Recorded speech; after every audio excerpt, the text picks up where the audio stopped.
প্রতি বছর 27শে জুন দিনটি বিশ্ব এমএসএমই দিবস হিসেবে উদযাপন করা হয়। সারা বিশ্বে ক্ষুদ্র এবং মাঝারি আকারের ব্যবসার অবদান বাড়াতে জাতিসংঘ এই দিনটিকে এমএসএমই দিবস হিসেবে ঘোষণা করেছে। 27শে জুন বৃহস্পতিবার 8ম আন্তর্জাতিক এমএসএমই দিবসকে কেন্দ্র করে রাজ্যের শিল্প এবং বাণিজ্য দপ্তরের উদ্যোগে হাপানিয়া আন্তর্জাতিক অডিটোরিয়ামে এক আলোচনা সভার আয়োজন করা হয়। এদিনের এই আলোচনা সভায় উপস্থিত ছিলেন শিল্প এবং বাণিজ্য দপ্তরের মন্ত্রী শান্তনা চাকমা, দপ্তরের অধিকর্তা বিশ্বেশ্বরী বি সহ অন্যান্যরা। এদিন রাজ্যের বিভিন্ন প্রান্ত থেকে আগত ছোট বড় ব্যবসায়ীদের কেন্দ্রীয় সরকার এবং রাজ্য সরকারের বিভিন্ন স্কিম সম্পর্কে অবগত করেন উপস্থিত বক্তারা। আমাদের ত্রিপুরা রাজ্যে মাননীয় মুখ্যমন্ত্রী প্রফেসর ডক্টর মানিক সাহাজির নেতৃত্বে আমরা কাজ করে যাচ্ছি এবং আজকে যে প্রোগ্রামের মাধ্যমে যারা এখানে উপস্থিত হয়েছেন, যারা বিভিন্ন বেনিফিশিয়ারি রয়েছেন এবং মিডিয়া পার্সন যারা রয়েছেন, প্রত্যেকের উদ্দেশ্যে আমি বলবো,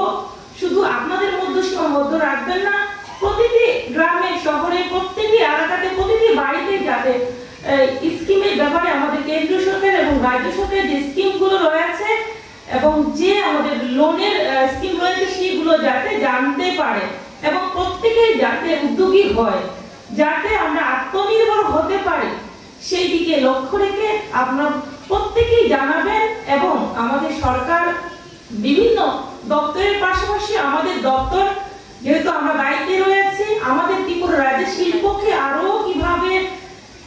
বাড়ানো যায়, ক্ষুদ্র ছোট মাঝারি শিল্প কিভাবে আরো বাড়ানো যায় আপনাদের মাধ্যমে,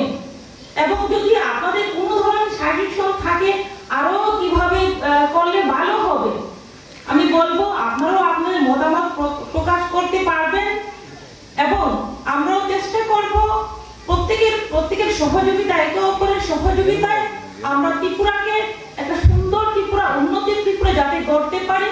সেই লক্ষ্যে আমরা যদি প্রত্যেকেই প্রয়াস করি তাহলে আমরা সেই লক্ষ্যে পৌঁছতে পারি। Bureau report, PV north east.